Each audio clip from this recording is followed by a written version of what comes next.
লোক চাই, কারোর কাজের লোক। দেখো কাজ করছি, কাজের লোক। ও মা গো, দেখো ওইদিকে থালা বাসন মাজার কাজের লোক, এদিকে রান্নার লোক। তো এখন আমি রান্না করব পাবদা মাছের ঝাল। কত কাজ করছি দেখো, তারপরে মাইনে দেয় না। না কারো যদি লাগে আমি চলে যাব, কাজ কন্ট্যাক্ট করো। আর এই জন্য দেখো, যেই ক্যামেরা অন করেছি চুল ঠিক করছে, চুল সকাল থেকে কাজ করিয়ে মারছে। আজকে শনিবার ছুটির দিন, ভাবলাম একটু রেস্ট নেবো, রান্না বান্না করে মুখের সামনে ধরবে, তার আর নেই। সকালে উঠে রুটি বানিয়ে টিফিন করে সবজি দিয়ে ভাত খাইয়ে দিয়েছি। ও মা গো, সবজি দিয়ে ভাত খাইয়ে দিয়েছো? বলো, মাছ ধুয়ে দিয়েছি, সবজি কেটে দিয়েছি। ওই যে তোমার সাক্ষী, দেখেছো? মাছটা পাবদা মাছ ভাজছে, সেই জন্য আমি তাড়াতাড়ি করে আলাদা রান্নাঘরে চলে যাব। না হলে এই যে বৌদি আছে না, দেওরের সাপোর্ট, সারাক্ষণ দেওরের সাপোর্ট করে। আলাদা রান্নাঘরে চলে যাব, তখন আর কিছু বলতে পারবে না, আমার দেওর এই করে, আমার দেওর ওই করে। চলো, অনেক হয়েছে। দেখো কত বড় বড় পাবদা মাছ। এখন এই পাবদা মাছ রান্না হবে। কাল রাত্রে 3টের সময় এডিট করে ঘুমাতে গেছি, তারপর সকালে ঘুম থেকে উঠে আবার এই কাজবাজ করছি। কি আর করা যাবে, কাজ করতে হবে, না কাজ করলে খেতে দেবে কে, তাই না? তোমাদের কারোর কাজের লোক চাই? কাজের লোক চাইলে কন্ট্যাক্ট করো। এই যে কাজের মাসি, বলো। ও মা গো, কি দুঃখ। কারো লাগলে চলে যেতে পারি, কোনো ব্যাপার না। বিনা স্যালারিতে যাবে নাকি স্যালারি নেবে? না, বিনা স্যালারিতেই চলে যাব। তাই না? এত মাসতে অভ্যাস হয়ে গেছে। বলো, 10টা বাড়ি কাজ করি গো সবাই আমার ক্লায়েন্ট। সরি, আমার কথা তো ভুলে গেছে। দেখো কত বছর মেজেছে। আমরা দুই যা কিন্তু একই রান্নাঘরে রান্না করি। এখানে আমার যা করে বড় যা, আর এখানে করি আমি।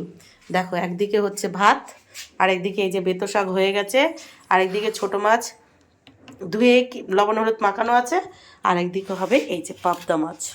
বুঝতে পারছো, দুই যা 12 বছর এক রান্নাঘরে রান্না করছি। তুমি কি রান্না করেছো দেখি? এটা সর্ষে শাক সিদ্ধ করেছি, এটা পনির দিয়ে রান্না হবে। এই যে বাঙাল বাড়ির স্পেশাল রান্না। এই হলো শাক পাতা বেশি খাই, আমি মাছ মাংস বেশি খাই। আর এই যে দেখো নিরামিষ 5 মিশালি সবজি ডাটা দিয়ে। চলো, অনেক হয়েছে ভাত বকা, আমি তাড়াতাড়ি করে রান্না করি, অনেকটা বেলা হয়ে গেছে। পাবদা মাছ কার কার প্রিয় অবশ্যই কমেন্ট বক্সে জানিও। হ্যাঁ, এটাকে লাল লাল করে আগে ভেজে নেব। সর্ষে শাক, সর্ষে তো, এটা পনির দিয়ে রান্না করবে। এসে মধুবালা রেসিপি, একদম ঠিক মধুবালা রেসিপি না? দেখো কত ভালো বউ, দেখেছো? পাটাই বাটছে, মিক্সার খারাপ হয়ে গেছে তাই, না হলে এটা হারগিজ বাটতো না।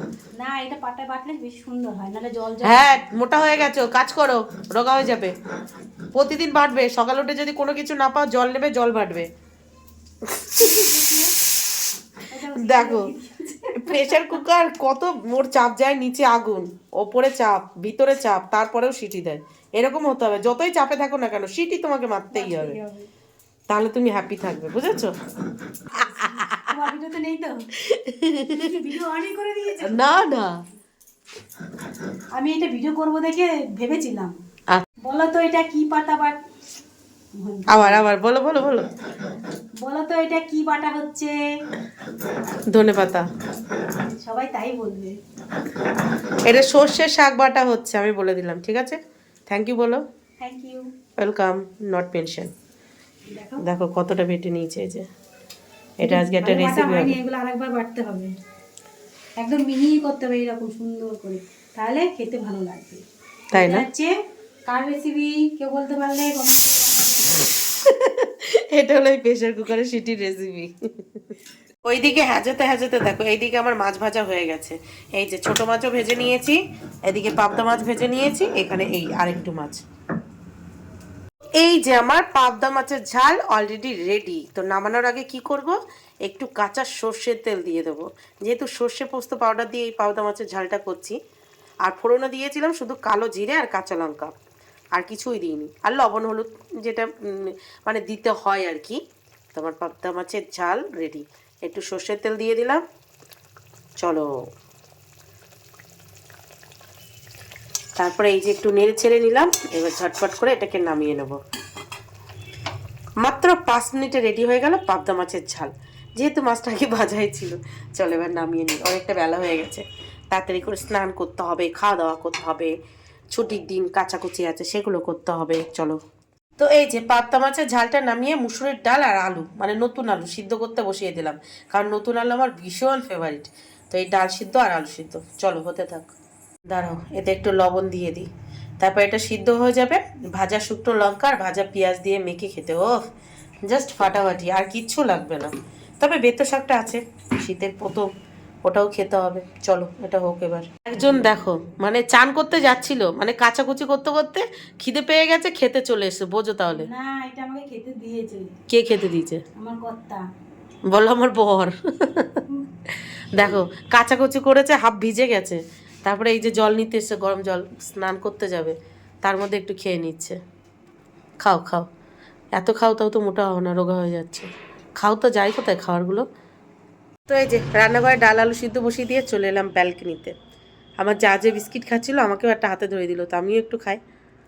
বললো বিস্কিটটাকে নতুন এনেছে, বাহ বেশ ভালো। তো তাই বিস্কিটটা খাবো, তারপর ঘর বারান্দা ঝাড়ু দেবো, ঘর বারান্দা মুছবো, দুই মেয়েকে স্নান করাবো, তারপর অল্প কিছু কাচাকুচি আছে সেই কাচাকুচি করবো, তারপর নিজে স্নান করবো, নিজে স্নান করে গোপালের পুজো দেবো, তারপর সবাই মিলে জমিয়ে একসাথে খাওয়া দাওয়া করবো।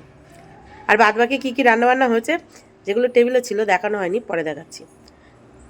দেখো বন্ধুরা, চান করে এসে সকালে রাত্রে যখনই সুযোগ পাবে মুখে ক্রিম মাখবে, অথচ বইয়ের মুখে মাখা কোনো ক্রিম নেই, ফেস ওয়াশ নেই, কিচ্ছু নেই। বলো আছে? আছে? হ্যাঁ গো আছে গো আছে। দেখাও, প্রুফ দেখাও। আমি কি মাখি মুখে? এই যে তো ঘুরিয়ে দেখো না, এই যে। না বলো আমি মুখে কি মাখি? মুখে ক্রিম মাখো। কি ক্রিম মাখি? Organic cream. কি সেটা বলো। অর্গানিক অর্গানিক ক্রিমটা কি? আমি বলছি কি? Johnson baby cream. Johnson baby cream তোমার, সেই তোমার আর দিদি, সেটাই আমি মাখি। বাবা আমার জন্য ক্রিম এনে দেয় না, মুখে মাখা ক্রিম, না একটু ফেস ওয়াশ এনে দেয় না। তোমার ছেলে, তুমি একটু বলতে পারো না তোমার ছেলেকে? তো এখানে হাঁটছে, কিছু হচ্ছে। কই দেখি। বল খাও না, বদনাম করবে না। বল এ বাবা এখানে কি করে ইয়ে হয়েছে, এটা ছুটে গেছে। বল খাও না, বদনাম করবে না। বা বদনাম করছি না, সত্যি কথা বলছি। বল ওটাই। ও মা, আমি আমার মেয়েকে এক্ষুনি শেখালাম কারণ নামে বদনাম করতে নেই, বড়দের মুখে মুখে কথা বলতে নেই, সেইটা আমাকে ঝাড়ছো। রাবণ কুমার, রাবণ কুমার তোমার শোনা এভাবে। এখন গান করলে জানো তো ফেসবুকের ভিডিওতে কপিরাইট চলে আসছে, গান করবে না। দেখ তোর বাবা, দেখ বাবা, তোর বাবা সব চুল পেকে গেছে, দেখে মনে হচ্ছে 70 বছর বয়স হয়ে গেছে। এটা বাবা কালার করেছো। এটা হ্যাঁ, yes, this is colour. Colour, এটা কালার। তোর বাবা বুড়ো হয়ে গেছে। বাবা ওইটা হোয়াইট কালার। ইয়েস। দেখো তোমার বাবা হোয়াইট কালার করেনি, তোমার বাবা চুল হোয়াইট হয়ে গেছে, তোমার বাবা বয়স হয়ে গেছে। দেখো বাবা কি করলো? কিসি দিল।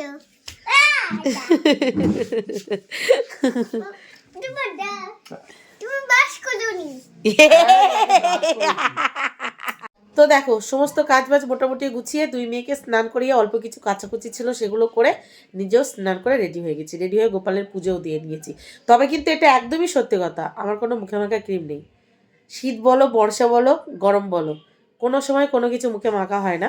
তবে শীতের দিনগুলোতে মুখে যেহেতু টান টান লাগে, সেই জন্য এই যে দুই মেয়ের এই ক্রিমটা মাঝে মাঝে মাখি, আর আমি ওই দুধের সর মাখি। সেই জন্যই বললাম তুমি তো অর্গ্যানিক ক্রিম মাখো। দুধের সরটা মাখলে না আমার মুখটা কিছু না মাখলেও চলে যায়। দুধের সর মানে দুধটাকে জাল দিই, জাল দিয়ে ফ্রিজে রেখে দিই, তার উপরে মোটা সর পরে সেটা তুলে মুখে লাগিয়ে নিই। চলো খাবো, খিদে পেয়েছে, খিদে পেয়েছে। আমি ওই ডাল সিদ্ধ আলু সিদ্ধ দিয়েই ভাত খাবো, আর সাথে বেতো শাক। এবছর মানে এই শীত পড়ার পর এখনও বেতো শাক খাওয়া হয়নি, আজকে ফার্স্ট টাইম খাওয়া হবে। চলো খেয়ে নিই, মানে সমস্তটা ঘরে নিয়ে আসি। সবাই মিলে একসাথে খেতে বসে পড়েছি। খাওয়া শুরু করার আগে চলো তোমাদেরকে এক ঝলক দেখিয়ে দিই আজকে কি কি রান্নাবান্না হয়েছে। তোমরা তো দেখতেই পেলে, এই যে পাবদা মাছের ঝাল রান্না করেছি সর্ষে আর পোস্ত পাউডার দিয়ে, পাশাপাশি বেতো শাক রান্না করেছি, আর এই যে ছোটো মাছ ভাজা, এগুলো তো তোমরা দেখেছো। এছাড়াও রান্না হয়েছে 5 মিশালের সবজি, যেখানে বেশিটাই হলো ব্রকলি। আর এখানে মিস্টার প্রতিদেব রান্না করেছে ছোটো মাছের চচ্চড়ি, বেগুন আলু পেঁয়াজকালি দিয়ে, মানে এই চচ্চড়ি আর এই ব্রকলি, এই দুটো মিস্টার প্রতিদেব রান্না করেছে। তরকারির অবস্থা দেখেই বুঝতে পারছো মানে কেমন তরকারি শ্রী, সেই জন্য এই দেখো এই দুটো উনি রান্না করেছে। আমি এই যে মাছ করেছি, বেতো শাক করেছি, ছোটো মাছ ভাজা করেছি, আর পাশাপাশি আমার জন্য মুসুরির ডাল আর আলু সিদ্ধ। কারণ ইদানিং আমি ঝোলের তরকারি, মাছ, মাংস, ডিম কিছুই খেতে পারছি না। ডাল সিদ্ধ, আলু সিদ্ধ, ভাজাভুজি এই দিয়ে খেতে হচ্ছে। আর এটা মাখার জন্য এই যে শুকনো লঙ্কা ভাজা নিয়ে নিয়েছি। ভেবেছিলাম পেঁয়াজ ভাজবো, তো আর হলো না। কি হয়েছে? বাবাকে শাক খাইয়ে দিয়েছে, এবার থেকে আমি বাবা রান্না খাবোই না। শাক না খেলে বড় হবে কি করে? দিদির মতো বড় বড় চুল চাও তো, তার জন্য তো শাক খেতে হবে। আমি দেখো আমি কোটা ভাত ফেলি। ভাত ফেলতে নেই মা। ভাত ফেলবোই না, ফেলবোই দেখো। ভাত ফেলবে কেন? বাবা তো ভালো রান্না করে। শাকটা আমি রান্না করেছি, বাবা রান্না করেছে এই যে ছোট মাছের চচ্চড়ি আর এই যে ব্রকলি। তুমি কোনটা দিয়ে খাবে? কোনটা না? শুধু ফিশ দিয়ে খাবে? শাক কেমন হয়েছে? ভালো না, ভালো হয়নি? একটু ভালো হয়নি? শুধু ফিশ ভালো। আচ্ছা তুমি কার হাতের রান্না ভালো খাও? কার হাতের রান্না ভালো খাও?